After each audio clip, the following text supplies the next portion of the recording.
Moi, je suis différent. Je l'ai toujours été.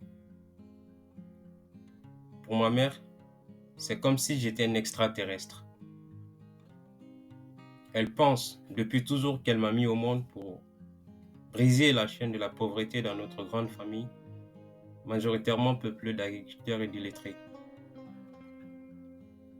Mon professeur du primaire aussi y croyait dur comme fer. Comment pouvait-il penser la même chose à mon sujet? Voulait-il tout simplement me pousser à me surpasser? Je ne sais pas. Avait-il lu mon avenir dans une boule de cristal? Je l'ignore. Peut-on donner un sens à tout cela? Est-ce que la vie a un sens? N'est-ce pas en nous de lui en trouver un? Né sans cuillère d'argent dans la bouche, en République populaire et très démocratique des rivières du Sud, je deviens assez vite maître dans l'art de la débrouillardise. À partir de 11 ans ou 13 ans peut-être, j'analyse les besoins de mon quartier et mets sur pied un petit commerce de vente de bougies et d'allumettes pour pallier au manque d'électricité. Je donne des cours à domicile aux jeunes gens de niveau d'études inférieur au mien. Je ramasse du bois et collectionne des morceaux de fer et d'aluminium pour ensuite les revendre. Le but est clair. Me faire un peu d'argent pour m'acheter des livres, m'abonner aux bibliothèques les mieux dotées en ouvrages de la ville de Nakri et aider financièrement mes parents. Chez nous, aider les parents, c'est chercher leur bénédiction. Et cette bénédiction est tout aussi importante que la richesse. Pourquoi? La richesse sans une once de bénédiction, c'est comme un gratte-ciel sans réel soubassement. Elle est très fragile et peut s'écrouler à tout moment. Je pars chaque semaine à la bibliothèque française de Nakri et lorsque je n'ai pas d'argent pour le transport, ce qui est assez souvent le cas, je marche près de 9 longs et fastidieux kilomètres, aussi bien à l'aller qu'au retour. Mais je ne me plains pas du tout. Je suis toujours euphorique à l'idée d'y aller et d'avoir accès à tous ces ouvrages que je ne peux m'acheter avec des espèces sonnantes et trébuchantes. J'y vais pour emprunter des livres et me plonger dans des œuvres de tout genre. Romans, économie, histoire, etc. Aussi, de temps à autre, je cherche à trouver des éléments de réponse aux deux questions quasi existentielles qui m'obsèdent. Pourquoi certaines personnes réussissent-elles leur vie mieux que d'autres? Comment se fait-il qu'à ressources égales, certains pays s'en sortent mieux que d'autres? Bien malin qui peut répondre à ces interrogations. La connaissance, pour moi, est le seul outil dont je dispose pour changer ma condition précaire. Elle n'a pas de prix. Et même si elle en a un, elle coûte certainement moins cher que l'obscurantisme. Je me perds. Revenons à nos moutons. Un vendredi après-midi, alors que je suis assis dans la grande salle de lecture de la bibliothèque française, la pluie menace sérieusement de tomber. Chacun dans la salle se précipite pour rentrer chez lui, en taxi, en transport en commun ou encore en voiture personnelle. Pour moi, c'est différent. Je n'ai pas un centime sur moi. Je suis venu à pied, je vais rentrer à pied. Je me résigne donc à rester dans la salle de lecture, croisant les doigts pour que ce mauvais temps passe rapidement afin que je puisse rentrer à la maison. La salle est vide. On peut entendre le vacarme des gouttes de la pluie torrentielle qui s'abat sur la ville. Des éclairs jaillissent avec force La peur me gagne, mes maux de ventre refont surface.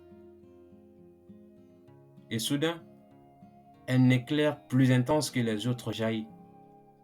Une des fenêtres de la salle se brise. Pendant que je m'apprête à prendre mes jambes à mon cou, je vois une étrange personnage venir vers moi. C'est un vieil homme un peu courbé sous le poids de l'âge, avec sa barbe qui lui descend jusqu'à la taille. Il porte un costume tout blanc et doit être un sexagénaire ou peut-être octogénaire. Je ne sais pas. Je n'ai pas le compas dans l'œil. Plus il avance vers moi, avec un pas assuré et un regard imperturbable, plus je sens ma respiration s'accélérer, mes yeux s'écarquiller et des sueurs froides couler le long de mon visage. Il arrive à la table où je suis assis. « Bonsoir, jeune homme », dit-il d'une voix apaisante et rassurante. Bonjour, vieux père. Enfin, bonsoir, monsieur, ai-je répondu tremblotant. Que me veut cet inconnu? Me suis-je dit intérieurement.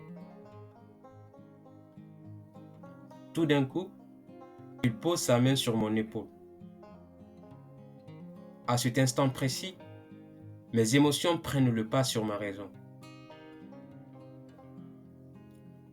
Je m'appelle Ange, Ange Lee.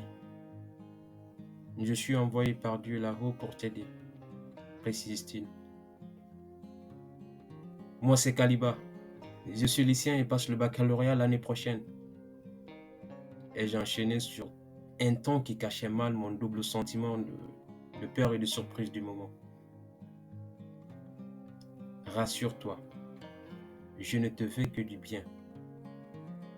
En réalité, depuis 3 ans maintenant, je te vois toutes les semaines ici à la bibliothèque. Ce faisant, primo, je tiens à saluer ton courage et ton sérieux. Secondo, j'ai un précieux présent pour toi. Tertio, ne parle jamais de notre rencontre à quelqu'un, sinon personne ne te croira. On est bien d'accord? Je hausse la tête en signe d'approbation. Il ouvre sa mallette blanche. J'y vois un livre et une quantité effrayante de billets de banque neufs. Il sort le livre et referme la mallette.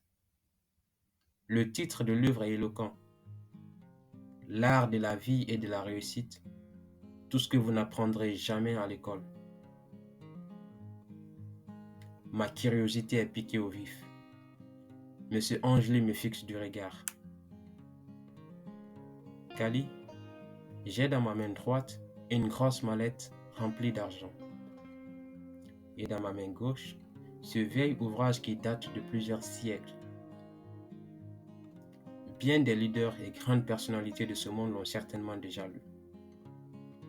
Dans ma famille, ce livre est transmis de génération en génération.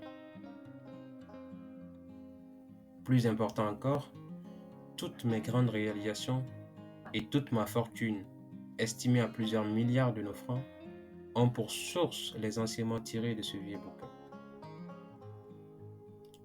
Il est temps pour moi de le léguer à quelqu'un d'autre. Mais je n'ai malheureusement pas d'enfant, donc pas d'héritier.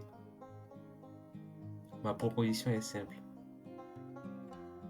Tu peux choisir ce livre ou uniquement choisir la mallette d'argent et améliorer ta vie avec.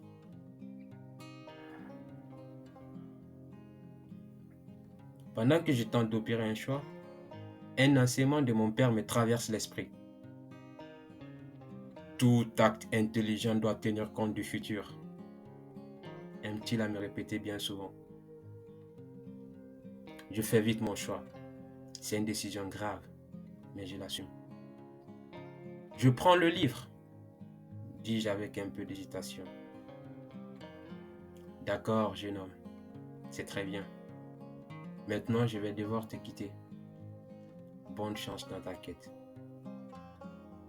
Il me tend le livre que je m'empresse en quelques secondes de ranger dans mon cartable.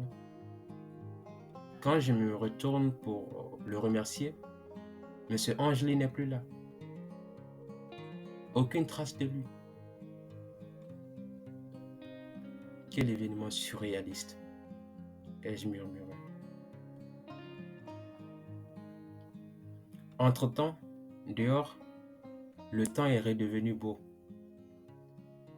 Je rentre à la maison. Dans les semaines suivantes, le mystérieux ouvrage devient mon livre de chevet. Je le lis, le relis, le résume, le décrypte, le chantonne. Fort des enseignements que j'en retire, l'année d'après, je passe le bac que je décroche avec brio. Mieux encore, je finis parmi les premiers de la République dans les sciences mathématiques compliquées. Ce qui me donne droit à une bourse méritocratique pour étudier dans un pays arabe. Dès là, j'ai reçu les concours les plus prestigieux et accès à des grandes écoles. Ensuite, je prolonge mes études dans une contrée lointaine, sur le Toubab tout blanc, où je travaille avec l'un des plus importants organismes mondiaux de lutte contre la pauvreté. En 2 ans, mon salaire est quasi équivalent à ce que mes parents ont gagné pendant toute leur vie de travail acharné. Comme quoi, on n'a pas forcément besoin de naître sous une bonne étoile pour aller très loin dans la vie. La pauvreté est d'abord mentale, la prospérité aussi. Une narration de Sékou Marcel.